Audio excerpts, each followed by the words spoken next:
Que a graça do nosso eterno Senhor e Salvador Jesus esteja com todos presente nesta noite. Convidamos aos irmãos para que abram as suas Bíblias na carta do apóstolo Paulo aos Filipenses.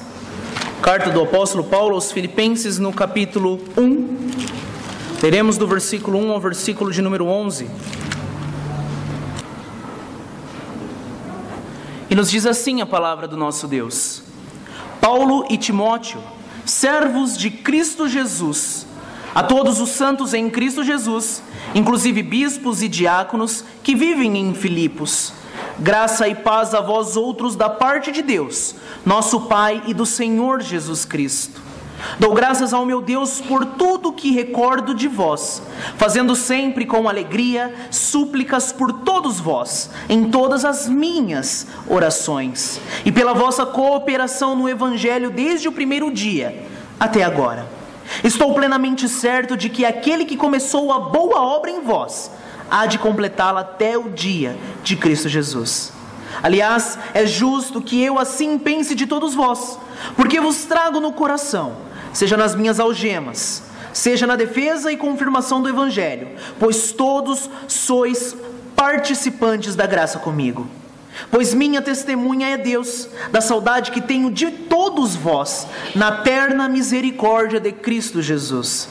E também faço esta oração, que o vosso amor aumente mais e mais em pleno conhecimento e toda a percepção, para aprovardes as coisas excelentes e serdes sinceros e inculpáveis para o dia de Cristo, cheios do fruto de justiça, o qual é mediante Jesus Cristo, para a glória e louvor de Deus. Amém. Inicio o nosso sermão desta noite fazendo uma pergunta para os irmãos. Quais foram os propósitos e projetos deste ano para você? Será que os seus propósitos e projetos foram concluídos, foram feitos? Aqueles projetos que você fez desde o começo do ano? Mas eu tenho certeza que vocês não se atentaram tanto a um aspecto muito importante em nossa vida. Você tem amigos? Você tem amigos diversos muitas vezes. Talvez não tanto quanto queria ter, mas tem amigos. E acontece com você também? Amigos de anos e anos passados, e você reencontra eles e é como se fosse, muitas vezes ao encontrá-lo, a conversa flui, a conversa é boa, agradável, parece que nem faz tanto tempo assim que vocês se viram. Você tem amigos que você já sabe que foram próximos a você, aí você reencontra ele e fala assim: como é que eu era amigo dessa pessoa? Nossa, os nossos pensamentos são tão diferentes. Eu penso dessa forma, ele pensa de outra. Como é que nós no passado fomos amigos? Ou aquele amigo que você encontra muitas vezes, só que você não lembra o nome dele. Aí ele diz: ô fulano, tudo bem? E você: olá, tudo bem? Esquece o nome dele. Muitas vezes é constrangedor, já deve ter acontecido isso com você. Mas você tem amigos? Mais sério, você tem amigos dentre o povo de Deus? Só para contextualizarmos a nossa passagem desta noite, Paulo está escrevendo aqui uma carta para velhos e velhos amigos, para companheiros do Evangelho de Cristo Jesus. Ele está preso e ele tem recebido o auxílio destes amigos, e agora ele deseja auxiliá-los de volta. Ele deseja escrever uma carta em resposta a esta amizade tão grandiosa que tinha com parte aos filipenses. Amigos cuidando uns dos outros à distância. Você já deve ter ouvido falar da carta aos Filipenses, a famosa carta aos Filipenses. Talvez você saiba que ela é conhecida como a Epístola da Alegria. Mas não é alegria de bobo alegre, não. Não é alegria de quem ri sem saber o porquê. Não é isso. É alegria profunda. Alegria de quem tem um relacionamento, um entendimento de quem nós somos para o povo de Deus. E de quem nós somos para os outros diante de Deus. Este é o entendimento e ajuda a gente a viver. Hoje nós vamos considerar esta carta através deste trecho maravilhoso, do versículo de número 1 ao versículo de número 11. Esses 11 primeiros versículos que falam tanto sobre a vida cristã e sobre a salvação de Deus por nós. Hoje, queridos, em resumo, nós vamos ver o seguinte: em nossa jornada neste mundo, nós precisamos estabelecer laços de serviço e amor com irmãos. Bem simples. Nesta vida de peregrinação, nós precisamos estabelecer laços de serviços e amor, uns para com os outros, amigos verdadeiros. Veremos essas coisas em 3 pontos. Mas antes, vamos orar e pedir a orientação de Deus. Pai, nós em Tua presença agora te agradecemos por mais um momento. Pedimos que o Senhor tire, ó Pai, as nossas angústias, aflições, tire anseios, ansiedades neste instante, para que nós, na Tua presença agora, ó Pai, venhamos a prestar atenção na Tua palavra, sermos conduzidos pelo Teu Santo Espírito, para que saiamos daqui enriquecidos da sabedoria que podemos adquirir somente na Tua palavra. Nós Te louvamos por mais este momento e pedimos que o Senhor nos toque e nos ajude a compreender a Sua palavra. Em nome de Cristo Jesus, o nosso eterno amado Senhor e Salvador, que nós oramos e pedimos. Amém. O primeiro ponto que quero trabalhar com os irmãos nesta noite é que irmãos devem cuidar uns dos outros, mesmo à distância. Dentro disto, iniciamos nesta carta, a carta de um amigo e pastor para os outros amigos queridos. É uma carta bastante pessoal. Se você ler durante a semana, você vai notar isso. Você também vê que é uma carta bastante encorajadora e também desafiadora. Uma carta com frases belíssimas que ficaram marcadas por toda a igreja e na história da cristandade. Se eu perguntar para os irmãos o que está escrito em Filipenses capítulo 4:13, com certeza os irmãos já sabem de cor. Tudo posso naquele que me fortalece. Frases belíssimas, encorajadoras, que nos fazem ficar fortes nesta caminhada. Mas vejamos a saudação inicial do apóstolo Paulo. Versículo 1: Paulo e Timóteo, servos de Jesus Cristo, a todos os santos em Cristo Jesus, inclusive bispos e diáconos que vivem em Filipos. Graça e paz a vós outros da parte de Deus, nosso Pai, e do Senhor Jesus Cristo. Por vezes passamos por essas saudações rapidinho. E sempre é a mesma coisa, como se fosse só um jeito de, desculpem o termo, mas encher linguiça. Porém, Paulo não é açougueiro. A gente tem que entender isso. Cada palavra aqui é colocada com cuidado. Cada palavra aqui é colocada com um propósito. Por isso devemos passar por essa saudação com muita atenção. Paulo e Timóteo, servos de Jesus Cristo, a todos os santos em Cristo Jesus. Diferente das nossas cartas que a gente tende a assinar no final, lá embaixo, as cartas na antiguidade eram assinadas já no começo, de forma que você já sabia quem estava escrevendo logo de cara. E veja que ela foi escrita por Paulo, mas com a ajuda, com a colaboração do seu discípulo chamado Timóteo. Nesta altura da vida, Paulo e Timóteo ainda estavam andando juntos. Depois disto, Paulo envia Timóteo para cuidar da igreja de Éfeso e escreve 2 cartas para ele e assim por diante.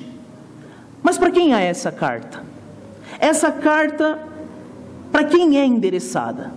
E Paulo mostra o destinatário, mostra quem é o destinatário dessa carta: aos santos em Jesus Cristo de Filipos. Inclusive bispos e diáconos. Note uma coisa interessante: ela é dirigida a todos os santos. Lembram, escutamos isso em toda a nossa caminhada cristã na igreja. Na igreja todos somos santos, e isso significa simplesmente que somos separados por Deus para a salvação em Cristo Jesus. Cada cristão é santo, e o que a Bíblia nos ensina é isso. Mas eu quero que você note algo interessante. As Escrituras não são apenas para os líderes, não são apenas para o consumo e o estudo dos oficiais da igreja, dos pastores da igreja, dos grandes teólogos. As Escrituras são para todos. Até mesmo de manhã nós comentamos sobre um livro do John Piper, que diz, somos todos teólogos. É justamente isso, nós precisamos fazer teologia dentro de casa. Nós precisamos fazer teologia com os filhos, com os netos, com os sobrinhos. Paulo esperava que todo membro da igreja de Filipe fosse capaz de ouvir, entender e tirar proveito da sua carta. Esse era o propósito de Paulo com essa carta aos queridos amigos. Queridos, a Bíblia precisa ser colocada na mão do povo, não somente na mão de especialistas. Todos têm que ter acesso ao texto. Nós temos um grande exemplo, e lembraremos nessa semana, dia 31 de outubro, uma grande briga da reforma foi isso, que todos devem ter acesso ao texto sagrado. Todos precisam ter acesso a este texto que fala sobre a salvação e o evangelho de Cristo Jesus. Não é somente para os líderes, os grandes teólogos, os grandes pensadores. Não, essa foi a grande briga da reforma. E você deve saber disto. A ideia de que a Bíblia tinha que chegar na mão de todo mundo, para que todos pudessem examiná-la livremente. Cuidado quando você escuta por aí que somente os ungidos do Senhor podem entender a Bíblia. Que a Bíblia é um livro dificílimo que não é para o povo comum. Não é isso. Paulo espera que todos ali naquela igreja leiam e tirem proveito desta carta. Claro que cada um no seu nível, cada um na sua maturidade, mas a Bíblia é para todos. Todos devem ler, todos devem aprender dela. Uma coisa curiosa que nós notamos, por que é que Paulo faz referência a bispos e diáconos? Então, se ele já fez referência que era para todos, por que que ele fala de bispos e diáconos? Por que está incluído separadamente? Ele está falando aqui dos dois ofícios no Novo Testamento. Diáconos são aqueles que são instituídos no capítulo 6 de Atos, alguns homens selecionados com critérios bem claros para cuidarem e liderarem a igreja no cuidado secular, nas necessidades materiais. E nós temos a palavra aqui que é o bispo, como é destacado por Paulo, que no Novo Testamento também deixa claro que o bispo é o presbítero, o presbítero no nosso dia de hoje, são a mesma coisa, duas palavras para descrever a mesma função, os termos são usados de forma similar, é aquele que lidera espiritualmente a comunidade dos cristãos. E essa também foi a briga da reforma protestante, que homens deveriam liderar o povo de Deus, não era uma bagunça. Não era, olha, você interpreta do jeito que você quer. Não, homens precisam liderar o povo espiritualmente. Por isso a necessidade de crescer todo mundo junto na graça e no conhecimento de Cristo Jesus. Tá, mas por que mencionar? Por que falar para todos e também para bispos e diáconos? E aqui nos é dado uma pista. Nós temos a primeira pista de um problema que estava acontecendo nesta igreja, que ele logo começa a tratar. Paulo não espera para tratar o problema. Ele já começa depois da sua saudação. Ele mostra que a carta é para todos. Todos devem ler, com certeza. Todos devem aprender. Mas ao mesmo tempo Paulo coloca que há uma estrutura de autoridade na igreja. Há uma estrutura, há uma liderança, há uma autoridade que é legítima. E Paulo quer que os filipenses de cara entendam isso. Eu reconheço essa liderança, é isso que ele diz. Se por um lado a Bíblia é para todos, não quer dizer que todos têm a mesma função dentro do povo de Deus. É isso que ele quer dizer. É isso que ele mostra. E nós vemos ao longo da carta aos Filipenses que havia uma espécie de senso de alta importância dentro desta igreja, crescendo no coração do pessoal ali. Uma dificuldade de baixar a crista destes homens, que Paulo precisava tratar. E Paulo logo, na primeira frase já diz: vocês têm líderes, vocês têm que aprender a se submeter, vocês precisam aprender que há liderança. Veja que Paulo tem grande intimidade com a igreja. E de onde veio isso? Como se conheceram? Nós ainda não chegamos nessa história que está em Atos, no capítulo 16, bem detalhada, mas deixa eu resumir um pouquinho para vocês. Após um tempo pregando na chamada Ásia Menor, o Senhor Deus interveio de uma maneira especial na vida de Paulo e seus colegas, de forma que eles foram levados a pregar na chamada Macedônia. Talvez você se lembre daquela visão que Paulo tem do varão macedônico que falava: passa a Macedônia e ajude-nos. Paulo e os outros consideram por causa da providência de Deus que de fato essa visão veio do Senhor e decidem deixar a Ásia Menor e ir em direção à Grécia da Macedônia. Atravessam um pedaço de mar e vão parar na cidade chamada Filipos. E ali pela primeira vez o Evangelho entra em território europeu. Pela primeira vez, ali o Evangelho é anunciado por Paulo em território europeu. Filipos era uma cidade que tinha recebido esse nome em honra a Filipe da Macedônia. Pai de Alexandre o Grande, Filipos foi conquistada na época, no século anterior ao de Paulo, pelos romanos, e era um centro romano. A língua principal era o latim. Ali era um local de aposentadoria de diversos oficiais e soldados do exército romano. Uma cidade extremamente importante na vida do império. Você quer descansar depois de uma vida de tanta labuta? Vá para Filipos. Ali você vai descansar. Curiosamente, não era uma cidade com grande expressão judaica. Não tinha gente o suficiente para ter uma sinagoga. Lembra que a estratégia de Paulo ao chegar em qualquer cidade, ao chegar numa cidade, era visitar a sinagoga. Ele chegava lá, ele mostrava aos judeus que Cristo era o Messias prometido, mas dessa vez ele chega em Filipos e, para sua surpresa, não há sinagoga. Mas aí ele tem uma ideia. No dia do sábado eu vou lá para a beira do rio, porque havia um costume entre o povo judeu de, eventualmente, quando não se tinha sinagoga, se reunirem ali na beira do rio para adorar. Então Paulo pensa, quem sabe lá eu não encontre alguns adoradores. E lá ele encontra de fato um grupo de pessoas adorando, e ele fala do Evangelho principalmente a um grupo de mulheres. E talvez você se lembre também de uma mulher chamada Lídia, né? Convertida ao Evangelho, era uma vendedora de púrpura, e a palavra diz que o Senhor abriu o seu coração para que ela entendesse as verdades proclamadas do Evangelho. Lídia e os outros se converteram, e elas insistem para que Paulo vá à casa delas e fosse ficar com elas ali dentro, na casa delas. E Paulo usa aquela abertura para de fato pregar o Evangelho para aquelas mulheres e para aquele povo ali. Então o Evangelho cresce, pessoas são convertidas, vai se formando uma igreja iniciante ali na cidade de Filipos. Eventualmente Paulo vê uma menina, né, uma jovem que está sendo usada para ganhar dinheiro, uma jovem que tem demônio e é usada para adivinhar sortes e fazer previsões. E Paulo liberta daquele espírito imundo, daquele cativeiro espiritual, e de maneira interessante aquilo acontece. Só que a turma que ganhava dinheiro com ela, né, com essa menina, não gostou muito disso. Não gostou muito do que acontece, não gostou muito do que Paulo fez com ela. E chama as autoridades e dá uma confusão. Paulo e Silas são presos, passam a noite na cadeia. Naquela noite na cadeia, o que acontece? Terremoto. Aí vem o terremoto, e lembra deste episódio? O terremoto acontece, o carcereiro acha que eles fugiram, mas eles não fugiram, eles estavam lá ainda. O carcereiro é salvo junto à sua casa, enfim.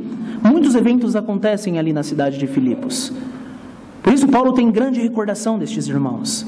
Eventualmente Paulo é expulso da cidade, depois de ser açoitado, e a gente vê isso com calma em Atos no capítulo 16. A vida segue, Paulo prega, Paulo viaja, e por cerca de 10 anos depois dos acontecimentos de Filipe, Paulo está preso novamente, só que desta vez em Roma.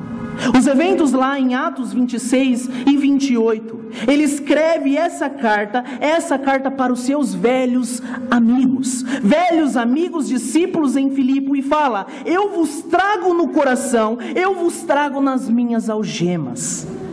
Eu estou preso, mas vocês estão aqui comigo, no meu coração. Paulo escreve sua carta nesta ocasião. E se você ler esta carta, você vai ver você não vai ver um homem lamentando por estar preso.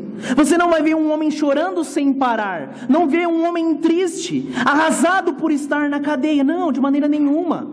Ele consegue de alguma forma ter grande alegria e regozijo, mesmo nas cadeias. Veja que eles não se veem por um certo tempo, 10 a 12 anos depois, certamente as coisas já haviam mudado. Será que Lídia ainda estava na igreja? Será que aquela moça que estava possuída tinha se tornado parte da igreja mesmo? A gente não sabe. Paulo está longe deles, mas note que Paulo ainda continua cuidando deles. Ele continua tendo amor para com estes irmãos. De certa forma, Paulo poderia ter lavado as mãos e dito: olha, plantei a igreja, reguei a igreja por um tempo, sofri nessa igreja, sofri nessa cidade, vou embora e que outro cuide. Mas Paulo não faz isso com os seus velhos amigos. Paulo entende que ele tem uma responsabilidade no coração, mesmo com seus antigos amigos que ele não vê há mais de 10 anos. Eu não vou ficar aqui de lado acompanhando o sofrimento, não. Eu vou orar e vou escrever o quanto e a quem eu puder. Esse é o pensamento de Paulo. Paulo tem enorme afeto, amor por estes irmãos desta igreja. Os termos que ele usa nessa pequena sessão que nós lemos mostram isso. No versículo 7 ele diz: eu levo vocês no coração. No 8 ele diz: Deus é testemunha da saudade que eu tenho por vocês. Há anos que a gente não se vê.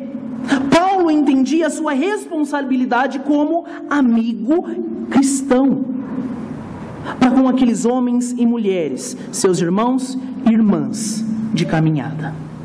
Note que não se trata de uma igreja complicadíssima como a de Corinto, como a dos Gálatas, ou até mesmo a dos Colossenses. Não. Filipos até que estava bem.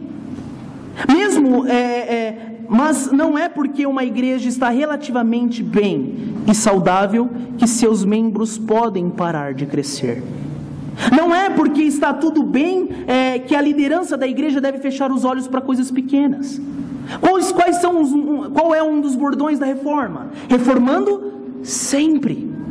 Reformando sempre, todos os momentos, em todas as nossas dificuldades devemos reformar sempre. Às vezes temos a tendência de olharmos para algumas igrejas ruins e olharmos para nós e dizermos: até que estamos bem? Já pararam para pensar e ver isso? Aí a gente para de tratar das coisas pequenas que mais tarde eventualmente se tornam grandes. A gente tende a ser mais vigilante na oração, mais sérios no estudo, mais ativos no serviço e na busca por santidade quando as coisas estão complicadas. E é perigoso no momento em que a igreja vai bem, a gente deixar essas coisas de lado, as coisas pequenas. Queridos, nossa igreja,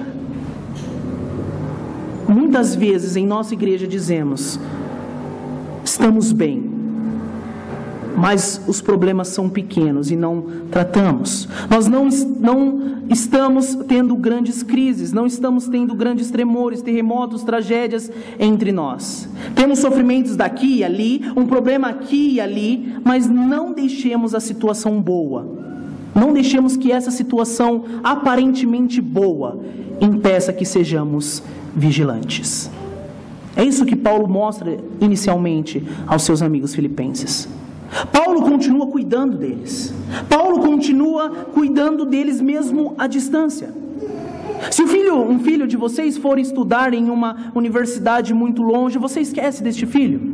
Você começa a dizer: eu já criei, agora que ele sai eu não vou mais ligar para ele e a vida dele agora? Não. O pai continua cuidando mesmo à distância. Ele se preocupa, ele tem um grande afeto. No tempo em que fui para o seminário, no começo de tudo eu sabia que poderia contar com o carinho e a proteção, com a sabedoria e direção dos meus pais, das minhas irmãs, da igreja, de tantos amigos queridos que eu os via de vez em quando, de 1 ano, 2 anos. Na experiência que nós seminaristas temos, é muito importante levar amigos ao longo da jornada e da caminhada na igreja cristã. Nós fazemos verdadeiros amigos. Resolução de um novo semestre e um novo ano para você: desenvolver verdadeiros amigos cristãos. Você precisa disso, gente que cuida de você daqui uns anos, ou daqui muitos anos, mesmo que você esteja longe. Vai ser gente que continua cuidando de você, gente que você vai poder pegar o telefone, o teu computador e entrar em contato, e você vai ser cuidado. Você precisa de gente para levar no coração, assim como Paulo faz.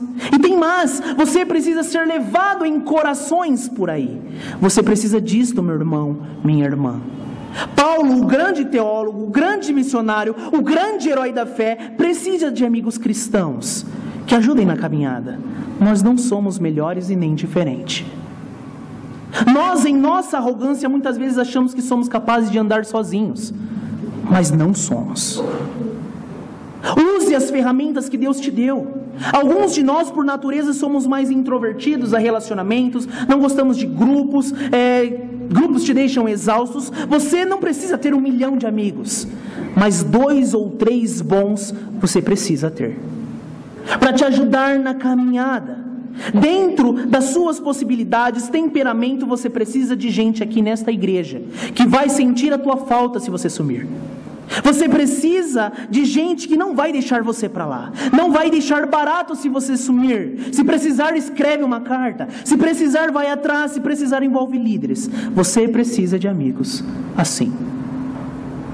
Paulo começa nos ensinando isso. Não conseguimos andar sozinhos. E por isso eu pergunto: temos cuidado dos nossos irmãos que estavam conosco há tempos passados e hoje estão longe? Eles vão embora e por um tempo oramos por eles, mas depois, de tempo em tempo, será que a gente continua cuidando deles? Pense em tantos que estão longe, gente que estavam aqui toda semana, todo dia e agora está longe. Devemos continuar orando, cuidando, protegendo, estando disponíveis. Você cuida dos seus irmãos? Você tem irmão que cuida de você, mesmo à distância? E algo interessante a se considerar nesta semana do dia 31 de outubro. Nós temos amigos que não conhecemos, e estes foram os reformadores. Estes que se preocuparam conosco no dia de hoje, deixando legados, coisas escritas sobre o verdadeiro Evangelho. Paulo foi um grande amigo. Paulo, além dos filipenses, foi um grande amigo a nós. A segunda coisa que consideramos nesta noite: irmãos devem se lembrar do que compartilham uns com os outros. No versículo 3, Paulo nos diz isso: dou graças ao meu Deus por tudo que recordo de vós. Espera aí, será que Paulo só lembrava das coisas boas? Será que ele tinha esquecido das rixas, discórdias, dos problemas, dos desentendimentos? Veja que Paulo ora e ora por seus amigos, mesmo de longe. Paulo geralmente começa suas cartas rogando a Deus. O quê? Paz. E aqui não é diferente. Ele agradece a Deus por eles, ele agradece a Deus pela participação deles e suplica por eles. Ele pede a Deus que Deus trabalhe na vida deles. Paulo entende que o seu relacionamento com os seus irmãos é movido, é ligado e acontece no campo de súplica e de oração. Agora eu pergunto: como é que Paulo pode ser grato por tudo o que lembra de todos eles? Como? Como pode ser grato? O que muda neste relacionamento? Veja o entendimento de Paulo acerca de si mesmo. E nós temos uma pista importante aqui. Qual é a palavra que Paulo menciona aqui para descrever a si mesmo e a Timóteo? Paulo e Timóteo? Servos de Jesus Cristo. Servos de Jesus Cristo. A palavra no original doulos, escravo de Jesus Cristo. No contexto grego mesmo, se ele estiver falando no contexto hebraico também, a ideia de servo do Senhor continua sendo alguém que tem a sua vida guiada, não pelo seu próprio interesse, não o seu próprio caminho, mas alguém que é guiado pelo seu mestre. Essa é a condição que o grande teólogo, o grande missionário se coloca: servos de Jesus Cristo. Paulo entende que ele e Timóteo são escravos de Jesus Cristo. A pergunta é: pode um escravo ser alegre? Sim, se for um escravo de Cristo, principalmente. Janet Johnson, em um comentário, diz o seguinte: os filipenses precisam ver que a autoridade de Paulo e Timóteo vem justamente porque eles são escravos de Jesus Cristo. Nós somos escravos de Jesus Cristo. Todos nós servimos. A questão é: a quem você serve? Não ache que você é mestre do seu próprio destino. Você não é. A questão é: você serve aos deuses falsos deste mundo ou você serve a Jesus Cristo? Só temos o legado da história da Reforma Protestante porque homens foram servos de Jesus Cristo. Homens se colocaram numa condição de humilhação, entendendo que o seu entendimento não provinha deles, mas de Cristo Jesus, do Deus verdadeiro, do Deus Santo de Israel. Você olha ao redor desta igreja e você se vê como servo? Você vê aqui todos, são todos servos do mesmo Senhor? Com isso muda a atitude dos nossos irmãos? Se entendermos que todos somos servos deste Senhor, sim, tudo muda. Lembre, todo tipo de tratamento que Paulo vai fazer nesse contexto. Nós somos irmãos, servos, cuidando uns dos outros. Isso é a chave. Todos somos servos de Jesus Cristo. Sabe, querido, fica mais fácil de lidar com os outros, lembrando que eles têm o mesmo dono que ama e protege. Fica mais fácil lembrando que os outros, que você também é amado e cuidado por alguém, por esse Senhor, pelo mesmo Senhor e dono de cada um de nós. Porque todos somos doulos, servos de Jesus Cristo.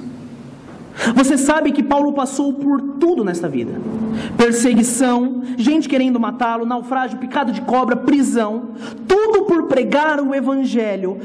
Mas como resistir? Com a força de Deus, é claro. Porém, muitas vezes a maneira de nos fortalecer é justamente por meio de outros servos. Essa é uma das principais maneiras que Deus usa para dar a famosa paz ao nosso coração, para dar o famoso apoio do Espírito para as nossas vidas. É por meio de nossos relacionamentos com os outros servos, irmãos e irmãs. Vemos Paulo no livro de Atos, tinha muitos amigos, como Barnabé, se prontificou em dar uma força logo no começo. Depois Silas, Timóteo, Lucas, Tito, amigos diversos que andavam. Porque o amor e a amizade de Paulo pelos filipenses então permanece. E no versículo 5 ele nos lembra muito bem: pela vossa cooperação no Evangelho. Eles foram convertidos e logo se juntaram pela causa do Evangelho verdadeiro. Lutaram pelo Evangelho juntos, e depois, quando Paulo estava longe, eles continuaram orando e servindo e pedindo a Deus pelo seu irmão. Pouco antes desta carta, eles tinham enviado um homem chamado Epafrodito como um mensageiro deles para Paulo, levando notícias, levando dinheiro, levando suprimentos, até talvez livros para o estudo de Paulo. Um amor que foi forjado na fornalha da aflição. É um amor que tem têmpera. É um amor que resiste a qualquer tipo de coisa. Aqueles acontecimentos anteriores, bem como o contínuo cuidado à distância, fazem com que Paulo e os filipenses tenham cicatrizes compartilhadas, que formam vínculos em Cristo que não rompem facilmente. Você já participou de uma rodinha de antigos amigos? Que ficam contando histórias antigas? É bom demais, não é? Quando você lembra das aventuras, das vergonhas, lembrando de como aquele tempo gasto juntos fortalece quem nós somos. E Paulo lembra lá na cadeia. Paulo se lembra da alegria da conversão. Paulo se lembra daquele dia lá no rio. Paulo se lembra dos discípulos. Paulo se lembra e recebe notícias. É mais difícil se irritar com o seu irmão que passa na sua frente para carregar o ticket do estacionamento, se você foi para a guerra com ele. Irmãos com quem você já foi à guerra não te irrita facilmente. Irmãos com quem você tem marcas não te irritam facilmente. Sabe, irmãos, nós vamos nos desentender com alguns irmãos da igreja. Se não com todos, vai acontecer se não aconteceu ainda. Mas é mais fácil a gente deixar que a memória do desentendimento de toda briga domine a mente muitas vezes. Se tornem aquilo que domina o coração e a gente foca nessas duas coisas ou três coisas que a gente tem diferente dos irmãos. Ao invés de focar o coração nas inúmeras coisas que nós temos em comum e nas batalhas que travamos juntos e lembramos quem nós somos. Você precisa treinar o teu coração quando você se desentender com os seus irmãos aqui. Lembre quem você é. Lembre que o seu irmão, a sua irmã é servo, é uma serva de Jesus Cristo. Isso faz a diferença. Notem ainda, queridos, que o amor mútuo, esse amor de amigos cristãos, se forja no clamor do ministério do serviço cristão. Pense nisso, você precisa buscar nesse relacionamento este amor. Mas eu te pergunto, você tem amigos cristãos? Você pode dizer que tem pessoas na vida que serviram na labuta pelo amor do Evangelho, que levam você no coração? De quem você tem saudade, você é grato ou grata a Deus por tudo o que você compartilhou na vida com estes? E você sabe que por mais que vocês se separem e andem por anos longe neste mundo, você vai reencontrá-lo no mesmo trono celestial? Você tem amigos que você na sua caminhada olha e diz: nós iremos para o mesmo lugar. Paulo mostra isso. Ao chegar em casa, consegue listar 5 ou 10 amigos cristãos que você diz: levo no coração, lutamos juntos. Ou são amigos descrentes? Não é errado, não é o meu ponto aqui. Mas é estranho um cristão não ser capaz de viver dessa forma, não forjar dentro do povo de Deus os relacionamentos mais importantes. Você precisa de irmãos e irmãs, amigos e amigos que sejam servos de Cristo. Você precisa. É isso que Paulo diz. E situações de sofrimento são excelentes para criar esse tipo de relacionamento. Situações de dor. Provérbios diz: em todo tempo se ama o amigo, e na angústia se faz o irmão. Se faz aquele com quem você vai lutar mesmo. Se faz aquele com quem vai deixar marcas junto a você. Nosso terceiro e último ponto para encerrarmos o nosso sermão desta noite. Irmãos desejam e trabalham para o crescimento espiritual em Cristo. E nós vemos isso no versículo 6, quando ele diz: estou plenamente certo de que aquele que começou a boa obra em vós, há de completá-la até o dia de Cristo Jesus. Veja que a melhor forma de Paulo demonstrar o seu apreço pelo povo de Filipos é trabalhando, é desejando que eles cresçam. Por meio de orar, e ele faz isso por meio de escrever. Pense qual é a melhor coisa que Paulo pode fazer pelos seus amados amigos que leva no coração. Ele ora por eles, assim como você deve orar pelos seus amigos, lembrando com alegria de tudo que lembra deles, e mais trabalhando pelo amadurecimento deles. Veja como Paulo trabalha o amadurecimento, escrevendo a carta. Veja quantas frases neste sentido ele deseja: graça e paz. Ele leva eles na defesa do Evangelho. Ele tem saudade da misericórdia de Cristo. Ele ora para que os conhecimentos deles cresçam mais e mais. Sabe quem fez isso por cada um de nós? Homens na Reforma. Quando viram que o Evangelho verdadeiro estava totalmente deturpado, eles oravam: Senhor, ainda que eu saia deste mundo, que o Senhor esteja fortalecendo homens, mulheres verdadeiros para pregar o Evangelho de Cristo. Não é à toa que hoje, nessa semana, comemoramos 501 anos da nossa Reforma Protestante. Foi porque homens de joelho clamaram para que nós preservemos o Evangelho verdadeiro. Olhem como é interessante quando ele fala sobre amor. Muitas vezes ouvimos falar que o amor é cego. Não que é cego seja bom, mas o amor não é cego. Amor existe em percepção e entendimento. Amor que é cego é sem entendimento, sem percepção. Você precisa ver quem você ama, e principalmente dentro do povo de Deus. O velho padrão bíblico é de verdade em amor andando em nossos corações.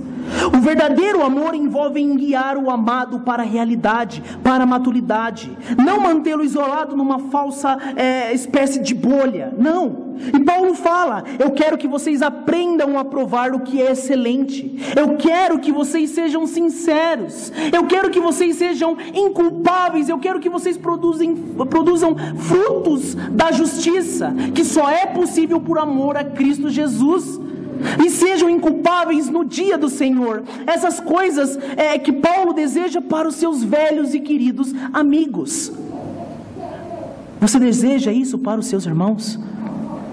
Você olha ao redor desta igreja ou desta cidade, e o que você deseja? Muita saúde, dinheiro no bolso? É isso? Ou mais uma estrelinha na camisa da seleção?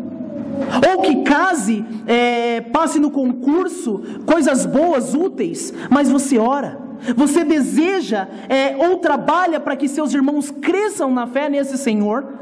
Você deseja ver seus amigos, irmãos de mocidade daqui a um tempo chegarem a Jesus na mesma seriedade que hoje? Você quer ver amigos ainda no Evangelho? Você deseja chegar ao final deste ano e ver que os oficiais da igreja estão mais maduros, mais piedosos, mais conhecedores?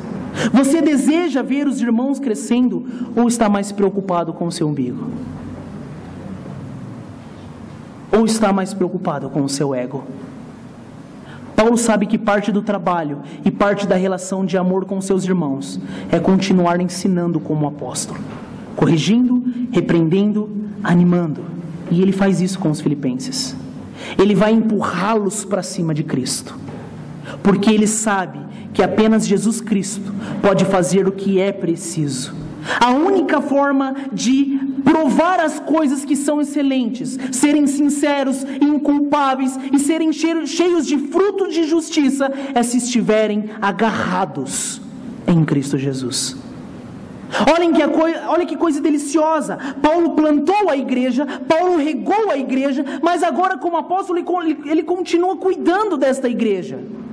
Mas tem toda a certeza que ele não é responsável pela saúde da igreja. Ele reconhece isso. Quem cuida, quem protege, quem garante aquela igreja é o Senhor Jesus Cristo. Paulo é um mero instrumento. Paulo está preso e sabe bem o porquê. E sabe que o bem-estar da igreja de Filipos não depende dele estar solto, porque o evangelho não está preso. Ao mesmo tempo, ele não foge da responsabilidade como servo, e ele trabalha e mostra para a gente que tudo vem de Cristo.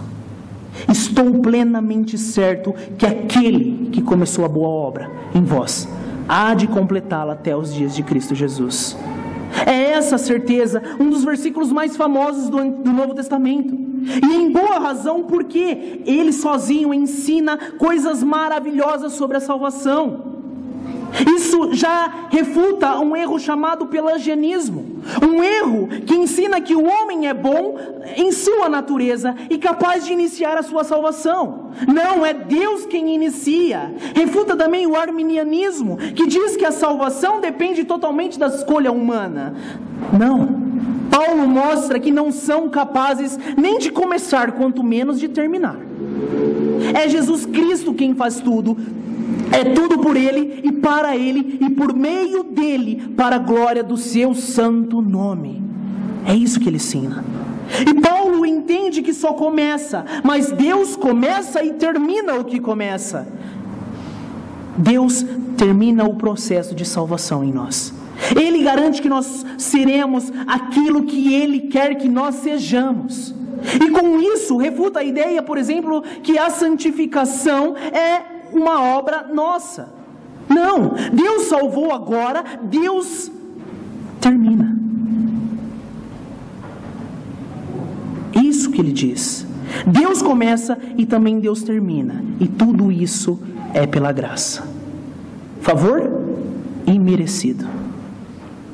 Ele refuta também aquela ideia de algumas igrejas que diz que você pode perder a salvação. É sua, mas pode largar. Não. Deus começou, Deus vai terminar. A obra de Deus, Ele trabalhando do começo ao fim. Isso refuta a ideia da Igreja Católica também, que é uma igreja que é a igreja que vai te manter fiel. Não. É aquele que começou a obra em vós que irá completá-la.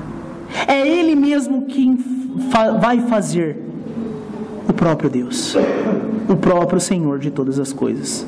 Com este versículo faz diferença na vida e no tratamento com os nossos irmãos?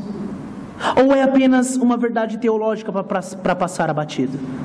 Não, querido, se você aprender e levar isso no coração, você vai poder começar a olhar para o lado, a olhar para os seus amigos, irmãos difíceis, e começar a estender a eles a mesma graça que Deus estende a vocês.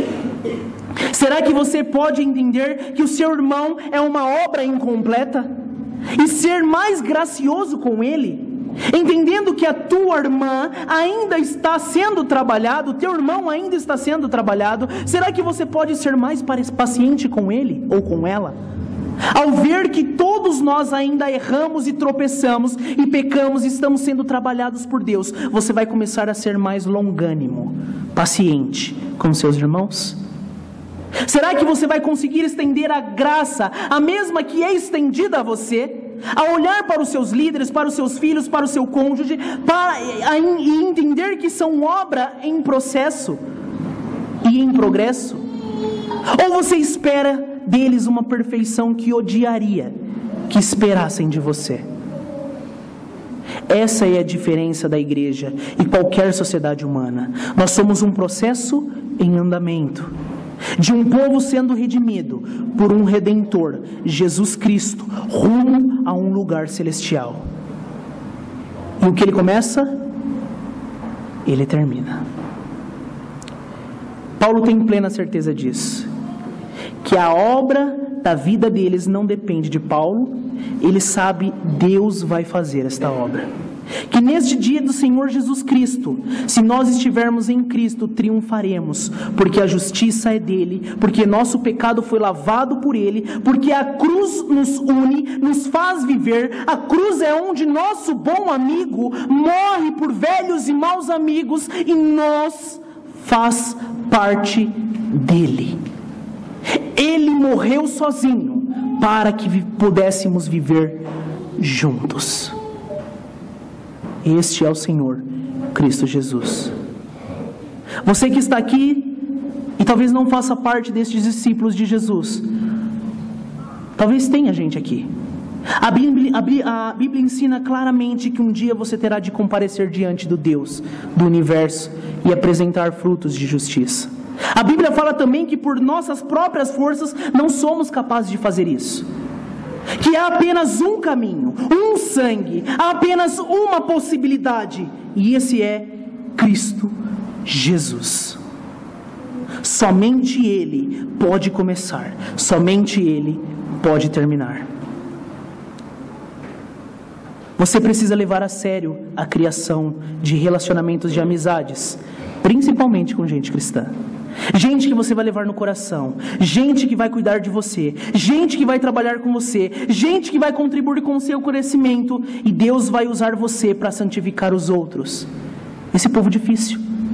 Fé e prática, gente que aponte para Cristo e te ajude a apontar para Cristo. Essa deve ser a sua meta, porque estamos plenamente certos de que quem começou a boa obra em nós há de completá-la até o dia de Cristo Jesus. Para isso fomos chamados. Para isso nós lembramos nesta semana que homens que entenderam que nada começava deles, mas começava de Cristo e no Evangelho e na redenção de Cristo Jesus.